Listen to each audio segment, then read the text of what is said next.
Hello everyone, welcome to today's video. Today I'll be reviewing the fourth and final round from the Gohio State Championship 2026.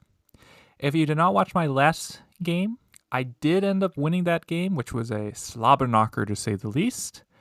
And so I was 2-1 at the event. Now, to get you up to speed for how the tournament is going, since I had beaten my opponent last round and we were the two front runners for the event, we are both 2-1. And since I have the head-to-head against him, if I win this game, then I pretty much win the event. Because even if he wins his game, we would both be 3-1. But since I beat him head-to-head, I would win via that. So that meant there was actually quite a bit of nerves going into this game. And my opponent, Chen, who's forward on, I've seen him at a few tournaments around the area, and there was one event down in Mason, Ohio, where I had actually lost one of my games early in the tournament, and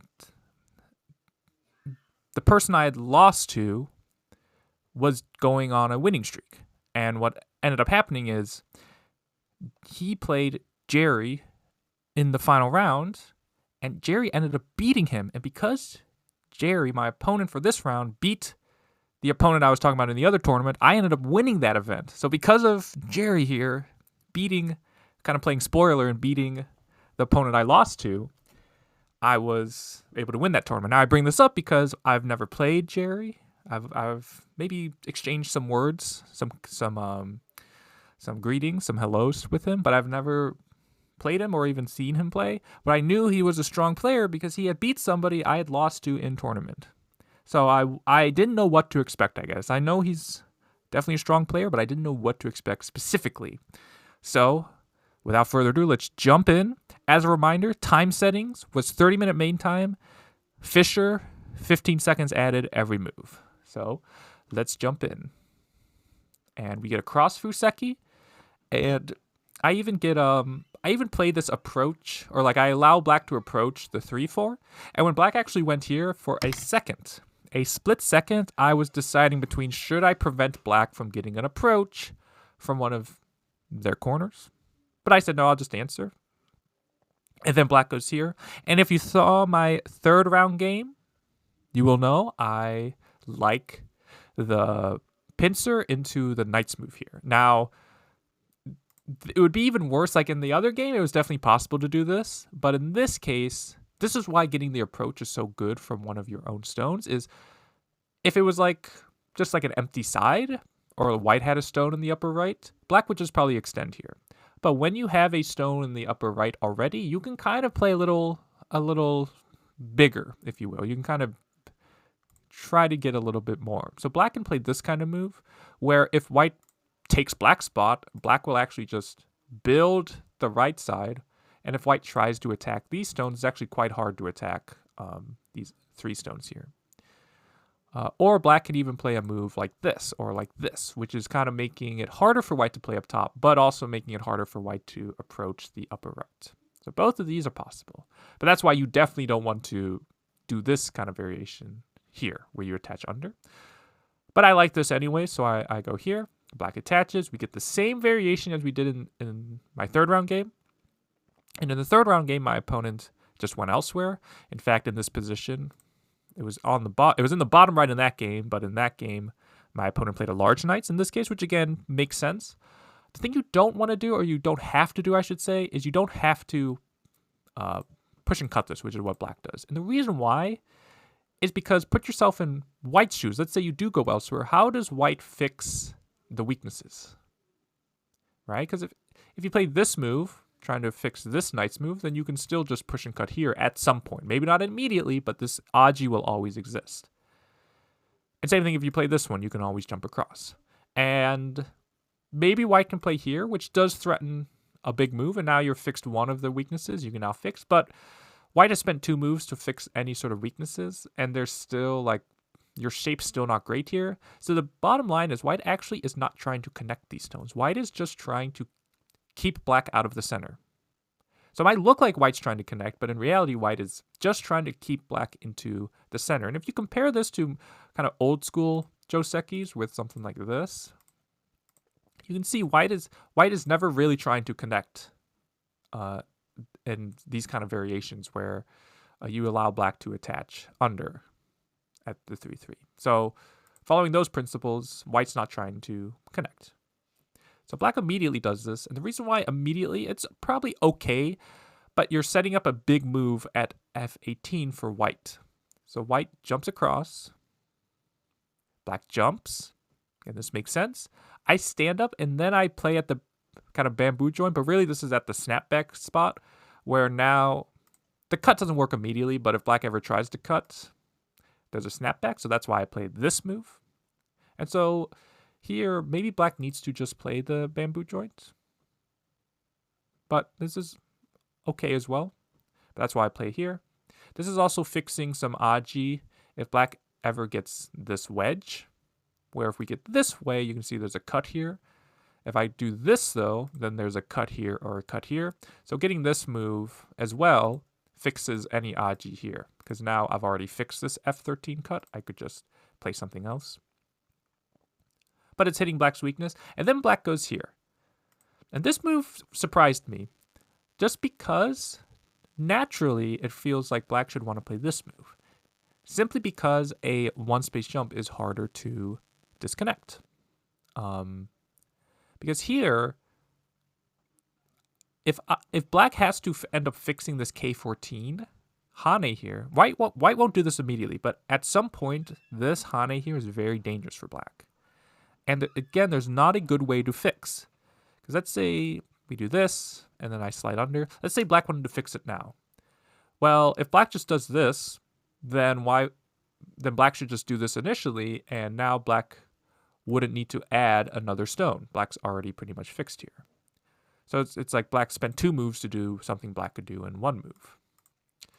If black tries to be a little bit lighter like this, there are still some very bad aji with this Hane here, right? And if you play this one, whether white peeps to threaten to cut, or at some point can even cut if white has the ladder, it just leaves a lot of bad aji. So I thought black would just jump here to kind of eliminate some of the bad aji there. But black goes here, which does put immediately more pressure on my group. That is true, but I just don't know how black's going to fix that weakness at some point. But I get this move. This is a very big move to get. Again, it does threaten the corner if you just want to see that. If black plays a move somewhere here, white can just poke directly, and this is forcing. And then this kind of shape, it's very damaging to the corner. Very, very damaging to the corner. Yeah.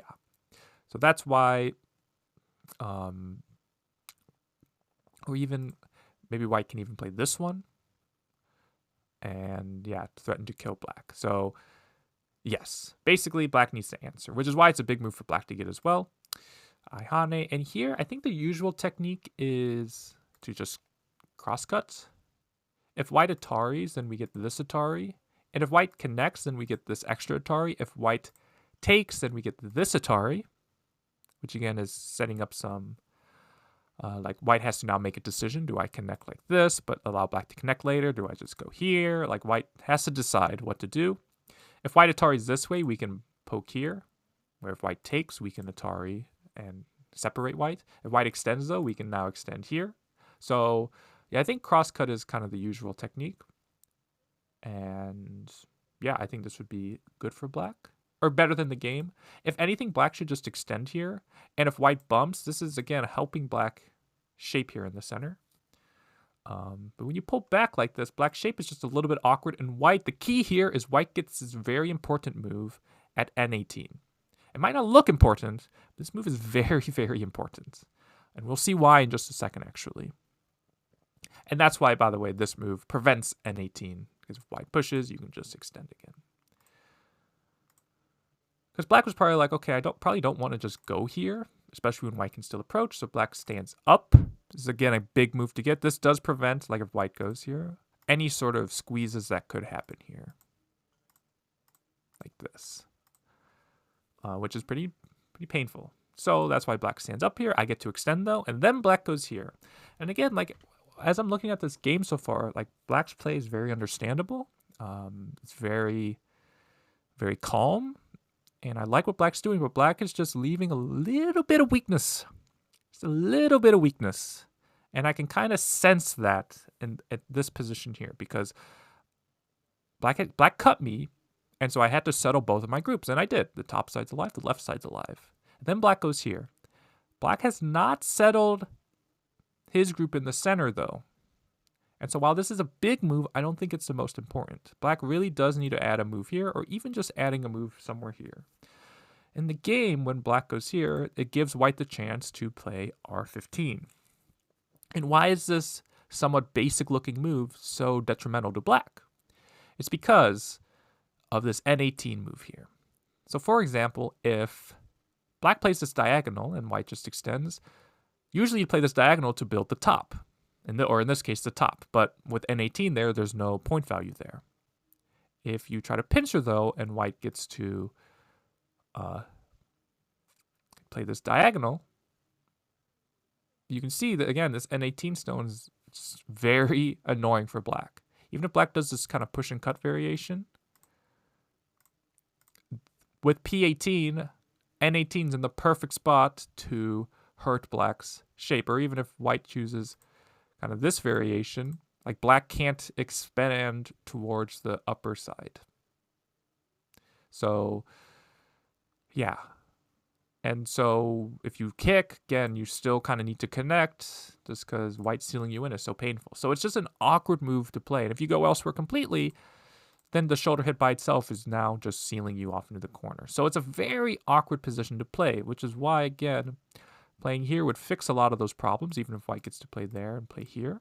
Again, it fixes a lot of black's problems there if white ever approaches. White's actually helped black attack you, or attack white in this case. So, yeah. So black shape's really awkward. I'd say a little bit awkward. It is quite awkward on the top. So I go here. So black just kicks. Because black's like, okay, I can't push and cut, so I'll just kick. But this is when I strike in the center.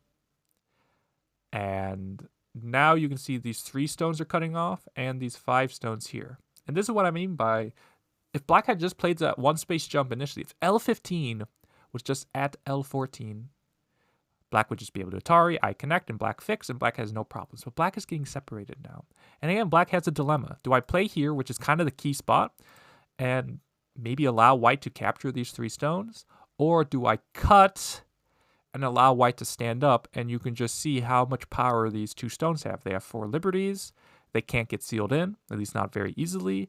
And black's outside stones are weaker. And now these 2 stones in the upper right for white are in the perfect spot to kind of be annoying. Because, for example, if I started with this, right, and black just does this, well, now I'm kind of on the one, not necessarily on the defensive, but it's maybe an even fight now because black's 5 stones are also as weak as my 2 stones. It's because black is very strong here. But when I'm able to make this exchange first, now it's 2 black weak groups to white's 1 weak group. And black still needs to worry about the corner. So black jumps out. I jump out. Black turns. I probably should just Hane. In the game, I connect here just to get this forcing move. Black Ataris. I don't connect. If I connect and black connects, now like my shape has problems. Even if I Atari, there's throw-in potential and cut. So I actually just Atari here. Black can maybe take, but then I get this code to connect / hurt black shape. So black now connects, and then I get this Atari. Black jumps. And now play a move that helps these center 4 stones. And you know how much, if you've seen my videos before, you know how much I like to prioritize shape. So what's a nice shape point for those 4 stones? I do this cap, which is also a horse face, which again, I'm pushing white towards black's weak stones in the corner because white goes here, which forces white to go here. Because again, black really cannot fight here. Because even if black can take the 1 stone, if I can just take the center, that's a little bit too much. It's a little bit too much, or at least it feels that way, doesn't it? It's like, why did you add the N14 stone if you're just going to give it up then? So in the game, black jumps here, allows me to get this shape, but then I'm able to fix. Black pushes. Yeah, black can't get sealed in, so black pushes. And I think whatever happens, white needs to just cut here. White needs to just cut. Or black needs to cut, I mean. Because it keeps white weak. These 4 stones. Remember, here I could give them up because they're light. But after I've made these exchanges, now I actually need to save them. And so if I play a move like extend here, say black Ataris, extends, and run out, again, I still need to worry about the center, and now I need to worry about these stones here. So remember, good offense is a good defense. Or a good defense is a good offense. Whichever one applies here. Black should separate white to strengthen his own stones. Because what happens is black extends here. But this allows white the chance to play a very nice move of O15. Not only does this fix white's cut here and mean white is fully connected, but it's also peeping. And so far, my opponent, Jerry, he's a very stoic player. He doesn't, let's say, wear his emotions on his sleeve. But this was the first time I kind of got him to wince during the game. Where I don't know if it was because he was frustrated that he missed this move or what it could be. But, yeah, this move, black's going to have some problems now. Because, again, the corner needs to live and the side needs to live. And it's just hard to juggle all those things. So black attaches pretty much to just make this bamboo joint in a more forceful way. If black had gone here, it would be very similar. But black's just trying to create a little more aji by making it a cut now. And again, with my shape in the center, it's just perfectly connected. There's just no way for black to break through white's shape here. There's just no way. So perfectly safe there. Even I could just connect if I wanted. So yeah, so black has to, so after the cut, black has to go here. But now, once again, just look at black's shape here. What is a nice looking shape point black can get? What is just a nice looking shape point black can get? And if black can get it, you should take it as white. So I just play at the bamboo joint. Just play at the bamboo joint. Nothing crazy. Not bamboo joint, what am I talking about? The dog face, right? Play the weakness of the knight's move. Threatening to cut. So black turns. And I descend. Again, this threatens the corner. So black answers. And then I can surround. So black's upper right got disconnected. Black's right side is now completely in danger. And white is now creating a pretty big thickness facing this R6 stone. So how did this all happen, right? Like, what went wrong for black? Well, again, just to reiterate, it has to do with black's shape here. First, black played this knight's move, which could be cut. And then after black pulled black, black ignored this N18. So it was a mixture of black playing this knight's move and then playing this descend up as opposed to extending here. That's where black kind of, or even cutting. Again, cutting is also possible, but yeah, main point is don't let white's head poke through. And so after black went here, yeah, black just had too many problems. So Hane, play here. Got the peep. And then, so black's able to live. This move is clever. This move is clever. Now, I missed this move in the game, but I can play this now. If I do nothing at all, the problem becomes black's threatening to throw in and then Atari here, which would be pretty bad. I'd have to fight this Ko. I can play here, though, because this throw-in, I can just connect, and it's still threatening this peep. So technically, I could do a little bit better by going there, but it's okay. I just play there. Again, fixing the throw-in. Black clamps, I can just block. I have enough liberties that there's not really any issue here. Black goes there, I can just Atari, or even just do this. Black's really not accomplishing much there. It's a good exchange to make, though. So then black goes there. And there's probably enough space here to live. Again, with this move at R11. This move is Sente as well for black because it threatens to play P15. I was just like, okay, black's probably alive. So I just go elsewhere, which again, I'm building the right side, so I just lean. Black shoulder hits. I extend. Black extends, and I just slide here. And again, just making sure my left side is comfortable. Because I'm feeling very good about this game so far. And so this is keeping black somewhat disconnected, so black still has to worry about the center a little bit. And it just felt like a big move to get if black could turn here. It creates some potential there. And it creates Aji in the corner, of course, getting b8. Black activates the lower right, which makes sense. I just go down. Even if I connect here, black will cut, so it'll be the same thing. We get that. Black goes down. I just approach. Black kicks and then pincers. And again, I just jump up. Because I don't need to do anything. I've already put in, if you want to say, the hard work in this game. I don't need to do anything crazy. Again, if you just look at black's groups, like, again, this group's maybe 6 points, 4 points, 6 points, right? All of black's groups are kind of separated and not worth that much. And this is an even game, by the way. So white does have 7.5 points of Komi as well. So I just felt I didn't need to do anything crazy. And if you just look at the shapes, well, obviously some of these were forcing like O18 and G17. But again, this is why I prioritize shape so much, is that if you can just keep yourself with good shape, it's harder to be counterattacked. And part of that is also like keeping in mind, are these stones important? Like, are these stones heavy or light? Can I give them up? So that also is important too. But yeah, and it comes back to timing as well, which is a big thing. So I shoulder hit to help these two stones, but also, again, black's center group is surrounded. Black pushes, and black ignored me. So I was like, okay, let me get a move here. Black answers. So I can Hane and connect. Black connects. So I get this Hane. And then I just cap here, which again, just building my points here. Black descends.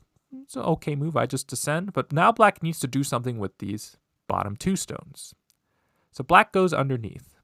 So again, this is a common technique. I talk about it a lot in like the NAOL reviews if you see them, but just kind of my reviews in general, where if you have a 3-space extension on the third line and your opponent's in the middle of it, you can attach under and connect. And that is, for the most part, true. And even here it is somewhat true, but it's a little bit different here because white has some stones nearby.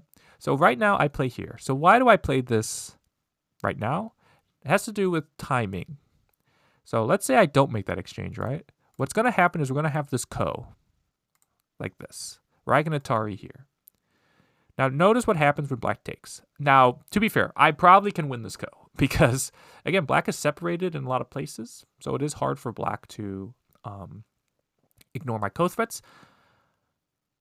And to be fair, maybe black can win some kos over here. It is, though, again, the problem with this ko is even if black can like capture the left side, I can capture the entire lower right quadrant. Because when I win the ko, like let's say I make a ko threat, black has to live somehow, take.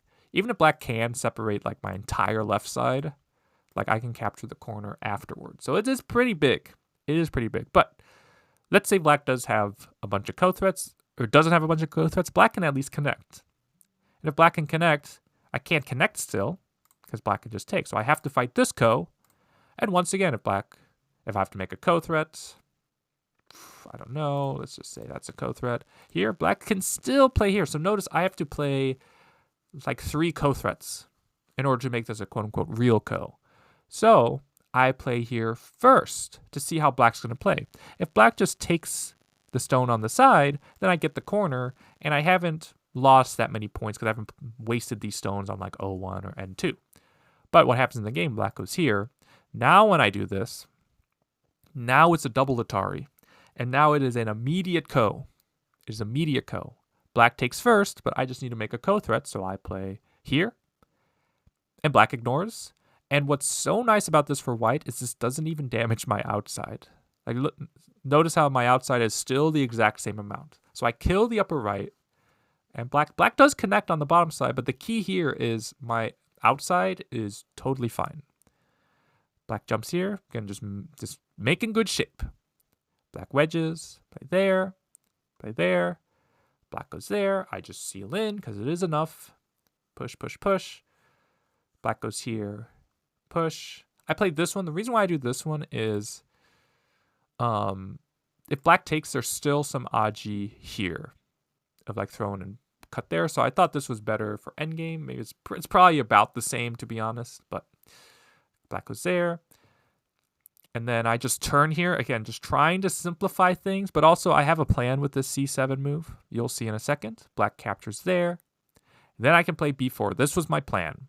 I'm using the fact that I have b8, so if black plays something like c3, I can just connect under. And this works because I've played, or works better, I should say, because I've played c7. I guess technically this might still work because I can connect with a monkey jump, but it just felt nicer to get this move. And even if I don't play b4,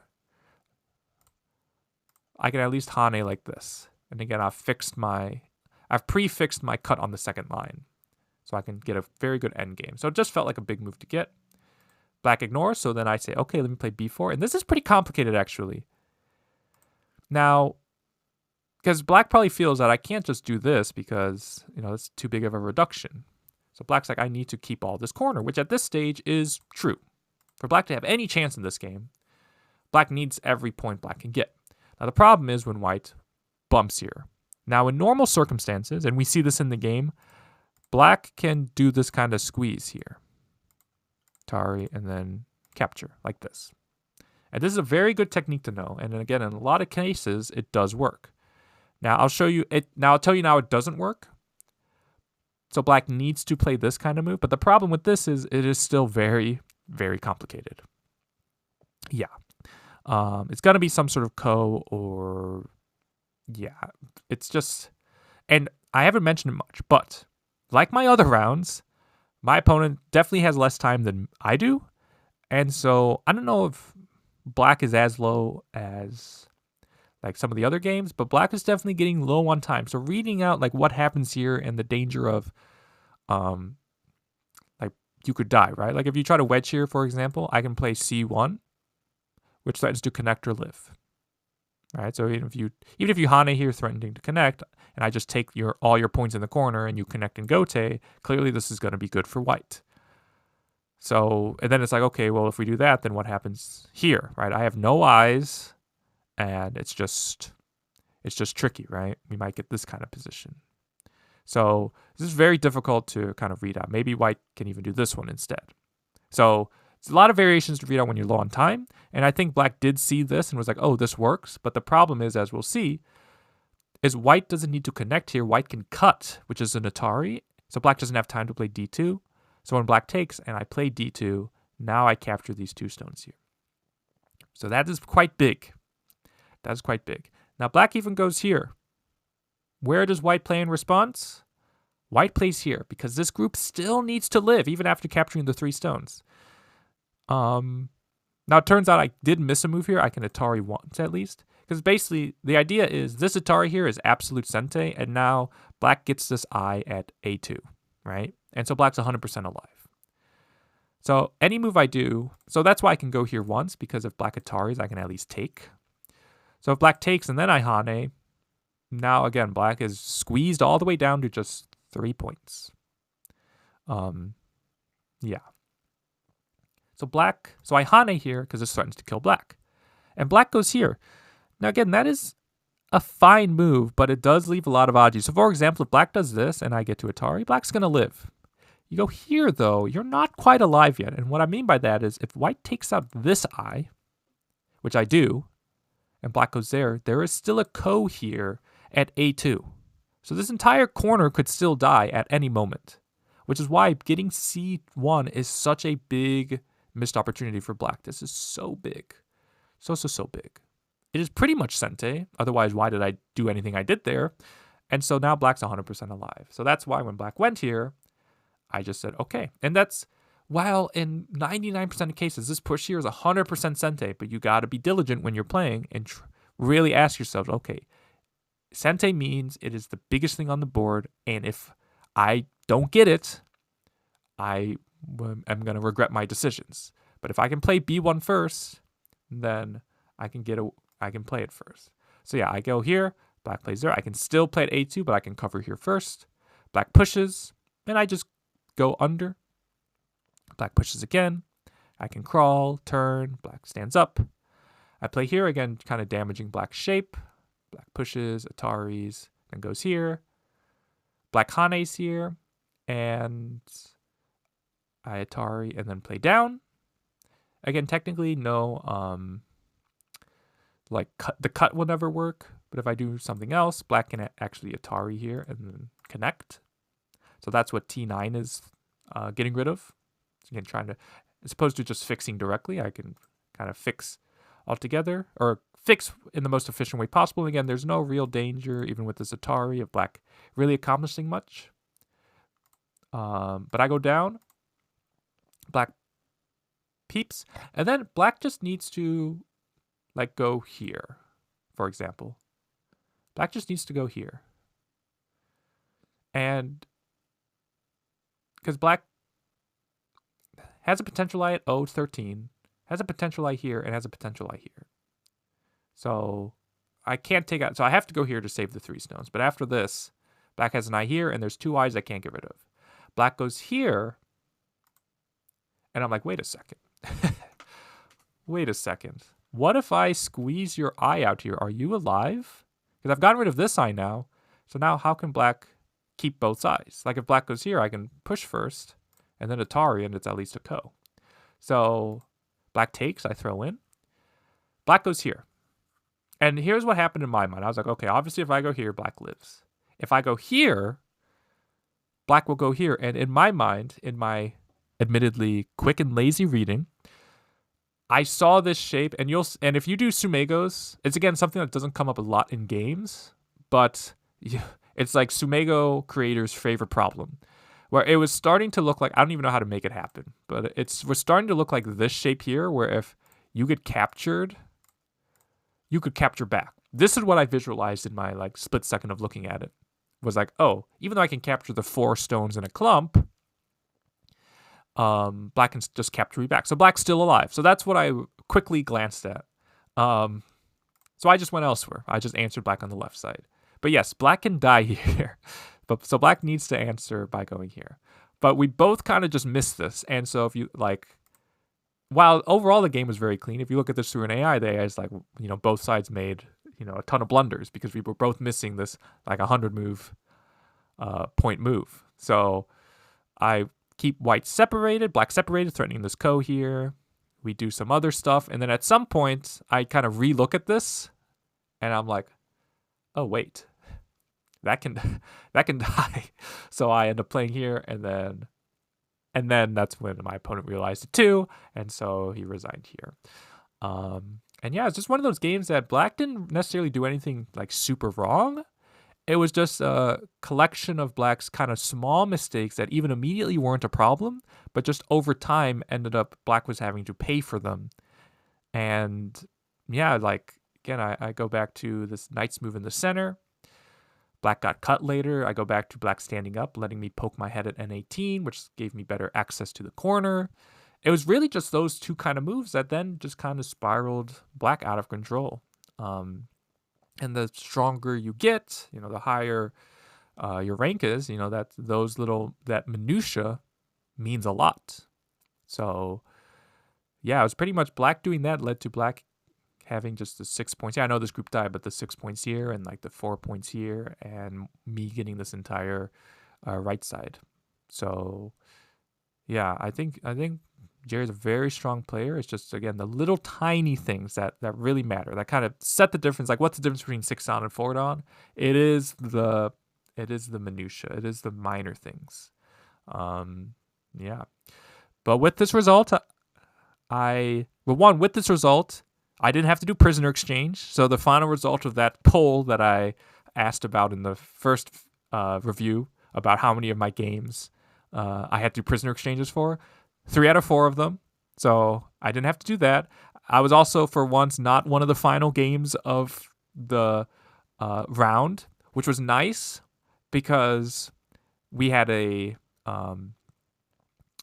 3-hour drive to get back home. So the sooner I could leave, the better, as opposed to playing, a super long game and then having to drive after that, or go home after that. And because I won, I was able to pick a prize, and I ended up picking it's apparently a board game that's based on Go, but isn't Go. Like if you see it, it has like cards where you can play like it's like they give you cards with like shapes on them, one space jump, knight's move, whatever it may be, and then you have to like play the move, like you have to play that, which sounds similar to something I did at Go Congress, but I think it's definitely different. And I picked that though because it was the most unique thing there. And I like collecting. While it's not technically a Go board, I like collecting very like unique and weird Go boards. So that's why I kind of got gravitated towards that. But yeah, I was very excited, and shout outs to my dad as well, who was also participating. I think we had the same record, did we? Were we both 3-1? All I know is he got in his band, because there was an upper Dan division and a lower Dan division. He was either first or second, and so he was able to get a prize as well. So yeah, very fun event. I want to thank Jay for running the event.